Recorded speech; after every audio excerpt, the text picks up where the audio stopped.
nos departamento e também departamento concernir, maneira ahata, maneira ata, é importante para ter grip. Arriba situação rural na Aruba. Tem diferente, vamos planos na arriba papel e posição do governo para o tópico aqui também é importante.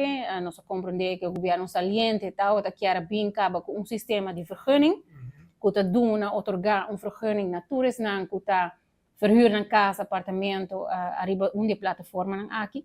Essa que me quer seguro, que algo que lo por woro considerar. Mirando que o botim tique mais controle de turismo que está dentro arriba é terreno aqui não para começar a exercer uma atividade econômica e essa que está existente vou por exercer também bo norma de controle. Nós não pensa somente arriba imposto ou somente para nós ter vista quanto propriedade agora verhuurd arriba uma plataforma assim, mas também arriba aspecto de segurança. Nós está registrar para toeristenheffing para cada ano, quase 253 contribuintes novos. Contribuinte não necessariamente que um listing, contribuinte pode ter 2, 3 apartamentos, pode ter 2, 3 casas. Que se me mira o número, desde 2022 vai arriba, com promédio de 200 contribuintes novo para toeristenheffing, mas não está concluir que o Departamento de Impostos não está fazendo nada. Ou portanto, a percepção é me quer dentro transparência, nós mesmos vamos publicar aqui quanto nos efforts na riba terreno aqui e com essa aqui está reflejar também em entrada, sobre a entrada não se hotel não está raportando e mesmo quantidade de ocupação de turistas não tem outro gênero não se está raportando a entrada não, pois a entrada não de toeristenheffing a subir comparado com a ano passado. Então de caminho é também of de hotels não, of de vamos vacation rentals não.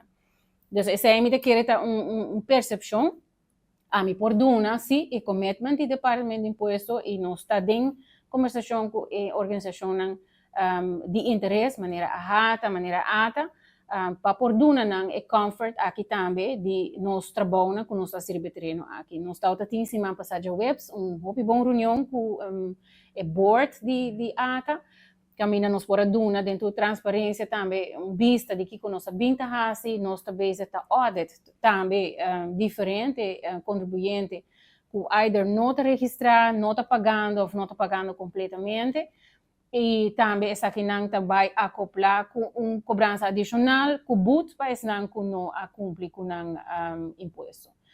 Naturalmente nós temos outro setor de construção que está dando de conhecer que tem falta de cumprimento arriba terreno de loonbelasting, nós estamos bezig também com diferentes taxistas, também com está bezig te worden assessorar para make sure que não te paga não fair share na imposto.